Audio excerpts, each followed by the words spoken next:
Selamat pagi anak-anak. Jumpa lagi bersama dengan Bu Tia.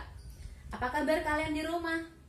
Bu Tia harap kalian di rumah tetap sehat, tetap happy, dan juga tetap semangat.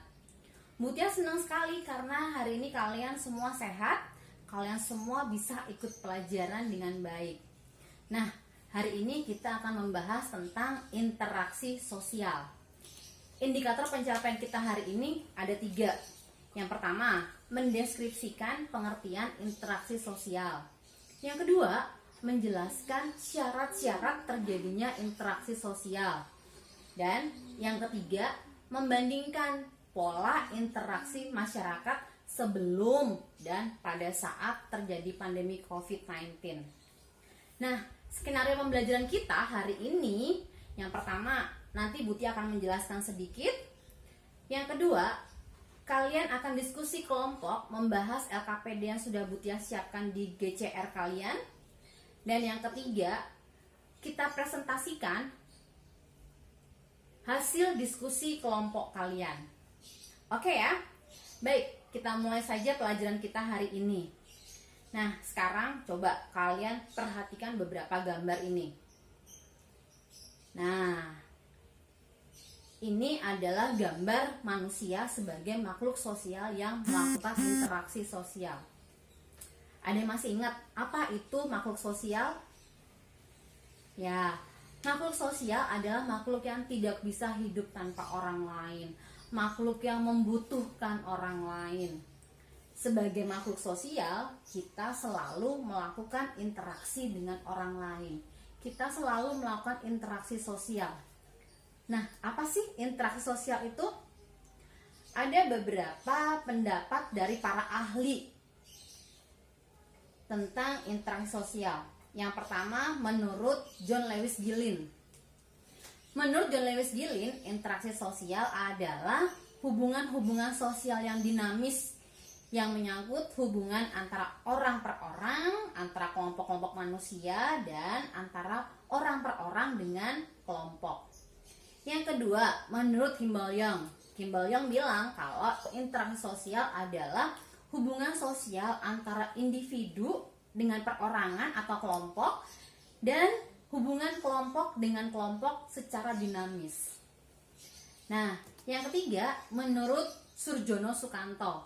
Nah, Surjono Sukanto ini adalah salah satu sosiolog yang terkenal dari Indonesia.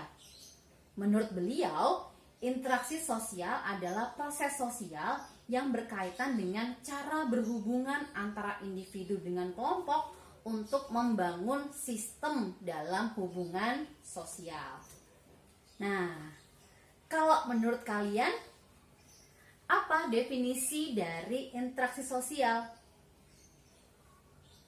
Nanti kalian diskusikan ya dalam LKPD kalian. Baik, kita lanjutkan. Materi yang berikutnya adalah syarat-syarat interaksi sosial. Menurut John Lewis Gillen, interaksi sosial terjadi kalau memenuhi 2 syarat. Yang pertama, kontak sosial, dan yang kedua, komunikasi. Kita bahas satu persatu. Yang pertama, kontak sosial. Kontak sosial itu berasal dari kontak itu berasal dari bahasa Latin, con dan tangere. Con artinya bersama-sama, tangere artinya menyentuh. Jadi secara harafiah kontak adalah sama-sama menyentuh. Padahal pada kenyataannya kontak itu nggak melulu soal menyentuh. Bisa juga dengan melambaikan tangan atau melempar senyum. Ini juga salah satu contoh kontak sosial. Nah, kontak sosial dibedakan menjadi beberapa kelompok. Kelompok yang pertama berdasarkan bentuk hubungannya. Berdasarkan bentuk hubungannya, kontak sosial dibedakan menjadi 2. Kontak sosial positif dan kontak sosial negatif.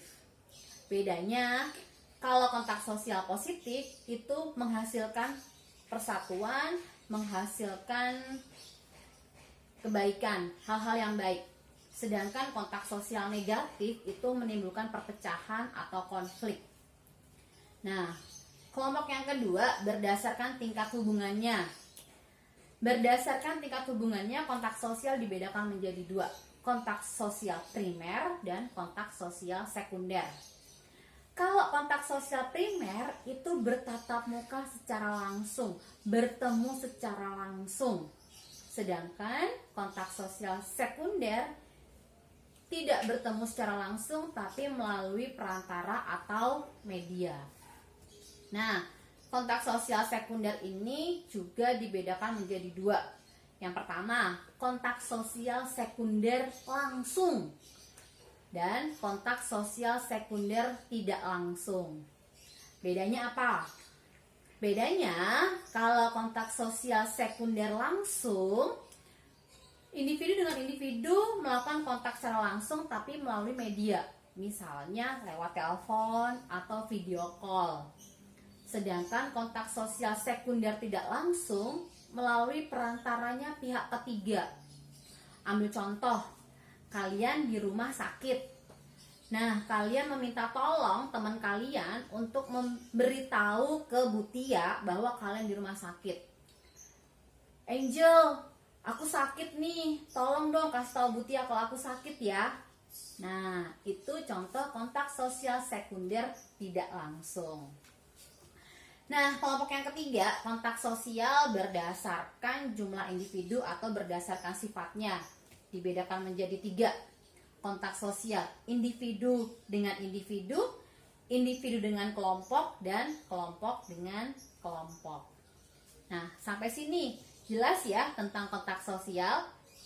Baik, kita lanjutkan ke syarat yang kedua, yaitu komunikasi. Apa itu komunikasi? Komunikasi adalah proses penyampaian informasi, baik itu pesan, ide, maupun gagasan dari satu orang ke orang yang lain untuk saling mempengaruhi satu sama lain.